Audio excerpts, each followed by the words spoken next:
Today's lesson in the Doctrine and Covenants and in church history is about ministering angels from both sides of the veil.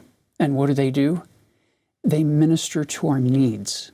What do we need right now to be able to move forward and progress on the covenant path?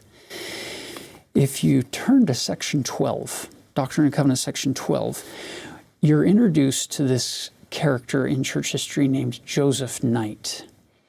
And while the emphasis of chapter 12 is on Joseph, let's not forget his dear wife, Polly, who is completely supportive and with him and probably even encouraging him in many of the things that are going on. If you look at a map, Joseph and Polly Knight live up in Colesville, New York. It's a long journey from Colesville down to Harmony, Pennsylvania, where Joseph and Emma are, and where Oliver is with them, working their way through the translation process of the Book of Mormon. Joseph Knight made that long journey on several occasions. And the amazing thing about Joseph Knight is, while others are persecuting and finding fault with Joseph Smith and what's going on with the translation, Joseph Knight trusts him. He supports him, and he never arrives empty-handed. He's always bringing food or money, and on one occasion he even brought lined paper to help aid them in the translation process because money was short and they were struggling. I love the fact that Joseph Knight doesn't show up and say, "Hey, if you need anything, just let me know." What does he do? He acts on impressions and he does good things. He brings them things that he knows they're going to need, whether they ask for them or not. There's a beautiful principle there for us today. The Lord is going to give us thoughts and feelings and impressions of how to minister to people's needs.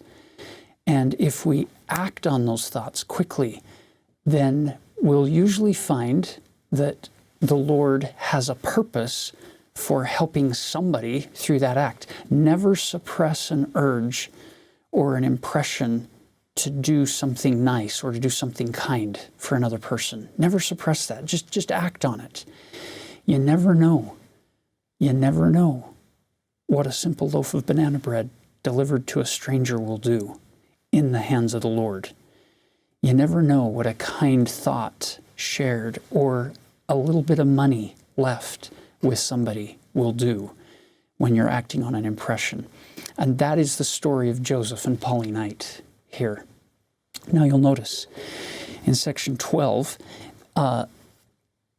he asks Joseph what he can do to help build the kingdom, and you're going to hear some repeat phrases. A great and marvelous work is about to come forth among the children of men. We've seen this on a couple of other occasions previously. And he tells him, I am God. Look at verse 3. Behold, the field is white, all ready to harvest.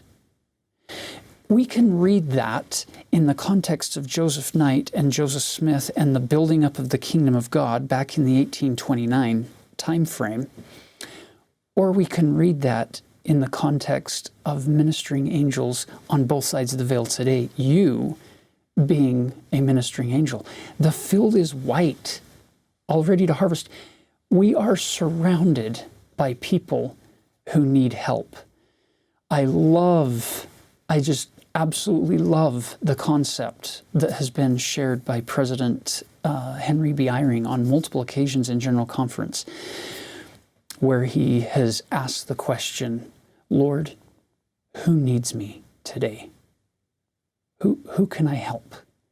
That is such a beautiful concept, a beautiful question to ask, because the field is white, all ready to harvest. Therefore, whoso desires to reap, let him thrust in his sickle with his might and reap while the day lasts, that he may treasure up for his soul everlasting salvation in the kingdom of God. You'll notice in the building up of the kingdom, it's less about talking and more about doing. It's putting your best effort in.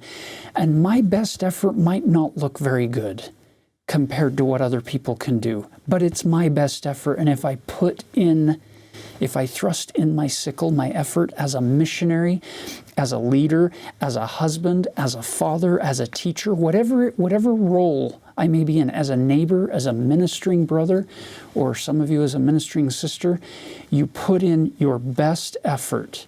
Brothers and sisters, the Lord is almighty, and He's able to turn those best efforts into miraculous,